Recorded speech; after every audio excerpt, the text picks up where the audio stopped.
gang, it is time that we recap the Season 1 finale of TNT's Falling Skies. This is a two-parter, so you know what that means. Part 1 is going to suck and be boring. Now, Part 1 is about one thing and one thing only, and that is the questioning of Captain Weaver's judgment. Dai has returned from a scout mission where apparently General Mustache is being written off of the show. They were under attack and some news came up that, hey, everybody else is being destroyed. Second mass, don't go with that plan we had to bomb the base in Boston. Don't do that. Bail. Abort. Well, he only tells this to Captain Weaver, and Captain Weaver's like, well, I'll be dang. And he goes ahead and gives everybody the command to do this suicide mission without telling them that it's going to be that way. Tom doesn't like this. He also hears from Lourdes, aka God Girl, that Weaver has been on some medication he shouldn't be, so he has a drug addiction. He confronts Weaver, gets thrown in the brig, where his family and friends plot to rescue him. Now, I am not making this up. This is the plot to rescue Tom. Jimmy comes in with a tray of food. And there's a guard there. And this guy he's like the Lieutenant Redshirt of this episode. He's some guy who came out of nowhere. He's eating some lines. That's about it. He's playing a guard for some reason, even though he's a lieutenant, and he has a lot of experience. Jimmy drops the tray of food, and this catches him completely by surprise. And Tom kicks open the door, beats him up because he's a history teacher against a soldier. And I do think that I've got the guy right. I think this is the Lieutenant Redshirt, the guy who was like the badass this episode. He gets taken down and tied up. Tom goes to confront Weaver again. And instead of being like, I'm just going to assume command, he's like, I just want you to be honest with everybody and tell them that this is a one-way ticket. And Weaver's like, all right, Tom, I owe it to him that much. This is a two-way street, blah, blah, blah, blah, blah. He rounds up everybody, all the fighters, because we don't believe in the word soldier. That's too militant. He rounds them up, puts them in the gym, tells them, look, this is a suicide mission. Who wants to come with?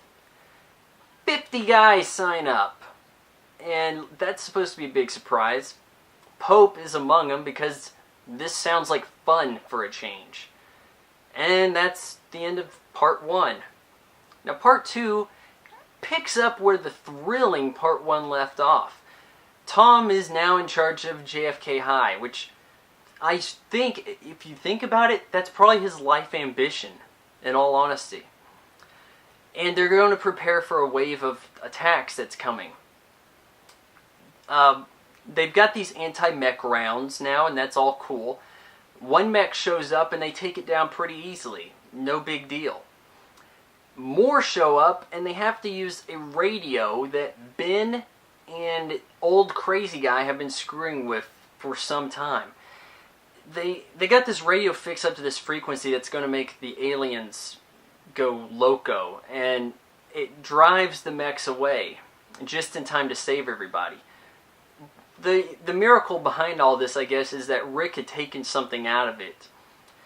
And I suppose he took a vacuum tube, because those still worked.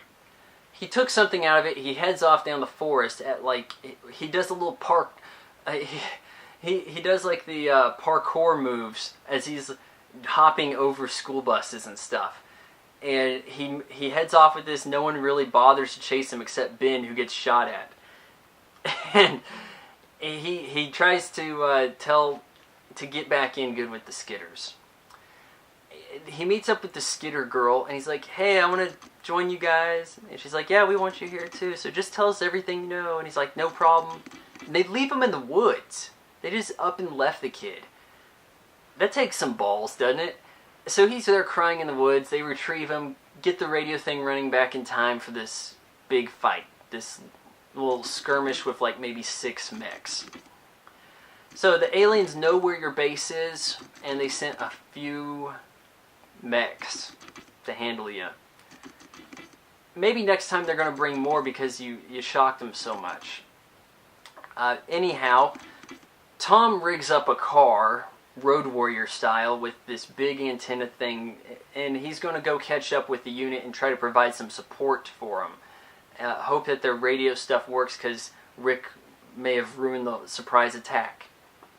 Well, of course, he gets to the Boston area way after the attack, because TNT, we save money. So we don't see that big battle go down. Pope and Black Guy, who is still alive. This is not Rick's dad. This is not the guy who took the crossbow to the chest in the first episode. This is the guy who I believe said something about being in the Detroit Police Department or Boston Police, and it's something about Slytherin. I think he said that to Pope or something like that. Anyhow, he's still alive, a little banged up. Pope is taking care of him, I guess. He tells Tom where to find Captain Weaver, and he also gives him a bazooka, which I guess in the middle of all the fighting, they just didn't have time to use it. So Tom catches up with Weaver, and Weaver is in a truck with Lieutenant Redshirt, who's dead. Surprise! Well, Tom gets there.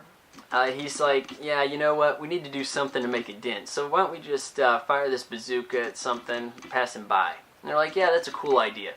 A ship's going into dock. And Tom fires a bazooka, hits it. Okay, maybe it was a Stinger missile. I don't think, it's not a Javelin. What? He fires the missile, okay?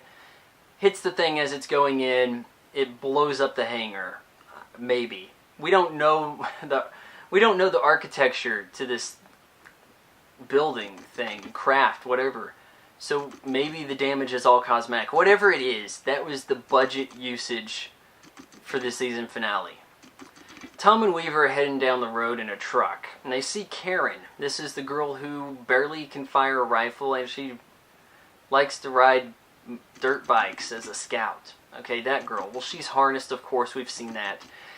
And she's there with a tall one, okay, one of these big guys, and talking for him, saying, hey, Tom, you're going to have to come with us, or we're going to take Ben again, because we all know that the harness is buried inside of him, so we want to talk to you. Tom agrees, and that's the end of Season 1 of Falling Skies. You know, I want to thank the three of you who have stuck around to watch these recaps. I know there's not really that big of a fan base for this show. I mean, it's cool that TNT sent me stuff. They haven't sent me anything in a while. I've got my Skitterfinger necklace. But they sent out these things to people like me. People who got video making capability, who are on Twitter, who have celebrities following them because of their awesomeness. And these people want a sci-fi show. We don't want Seventh Heaven with aliens. There's not a lot of cerebral involvement here. The plotting is all vague. Like any kind of plan is really basic stuff, and the details can be. I mean, it's just jargon they're throwing out there. There's this weird underlying Christian voice through the show that came up a lot in the episode Grace, thanks to Lourdes, aka God Girl. It's still kind of hanging around the show, and there's people who are like, you know what, I'm glad that they made a family-friendly show like this. What about some shows on Sci-Fi, like Eureka? I mean, granted, I've seen one episode, but it wasn't a death toll exhibit. There was no massacre. I mean, it had a kind of light feel to it, you know? Yeah, so this looked like this would be about an invasion, or who knows. I've got people telling me, oh, well, you were wrong. All the stuff said this was about 6 months after the takeover. Watch some commercials for this show. You will see nothing but things that have not been in the show Season 1. You see guys looking out windows of a skyscraper, people looking in awe at the sky. Falling skies, not fallen skies. Not the skies have already fallen skies. it's so passive, okay? There's very little chance of anything exciting happening in season 2, so don't be surprised if I don't watch it. Super, don't be surprised if I don't make any videos about it. I'm probably going to switch back to The Walking Dead, to be honest. Maybe make some videos about that. Probably should have been making some videos about that to begin with. Any random episode of that seems to be so much better than the complete season 1 of Falling Skies. So there you have that. I do want to plug what I'm going to have later today, this being Monday. Later is going to be the first installment of Spoiler Zone. This is going to be a chance for me to further explain my opinion on a given movie that I saw the previous week. So, last movie I saw, Rise of the Planet of the Apes. So that's mostly going to be what I'm talking about. And people are like, you didn't actually see that movie. You didn't actually review it, whatever. It's tough to review a movie and not give out spoilers. It takes a certain amount of skill to do that, and that's why most of the chumps on YouTube are not very good. So, if you're just ranting about it, like, there is some entertainment in that, and I want you guys to see that as well. There are times where something happens in a movie that just completely ruins credulity, and I can't talk about it because I don't want to give out spoilers and ruin the whole experience for everybody. Spoiler Zone's going to be my chance to get into that kind of stuff.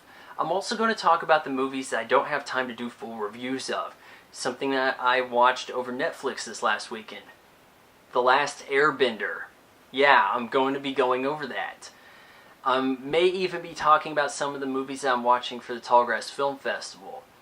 I'm not supposed to be doing that, but I can maybe give some ideas about the themes, general things I'm spotting in independent film community. Maybe there's some movements coming about. Whatever. Just talk about some of the stuff I'm watching. Reflect on that a little bit. Try to do it all in one take, because this is a tool for me to become a better presenter. So check that out. I'll see you guys later today.